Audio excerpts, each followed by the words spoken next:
पुराने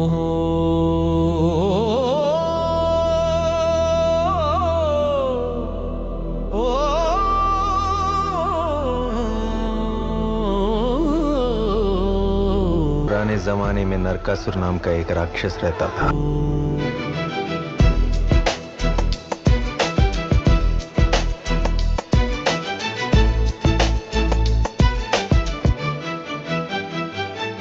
దీపావళి వచ్చేసింది ఆనందల పండుగ మీ అందరికీ। इसीलिए श्री कृष्ण ने सत्यभामा के साथ मिलकर उसे ఈ శుభాకాంక్షలు తెలియజేస్తున్నాము। బంకు నవ్వు మరియు పూర్వమాధుర్యం మన ఇంటిని ఆకాశం కాంతిలా ప్రకాశింపజేయుగాక।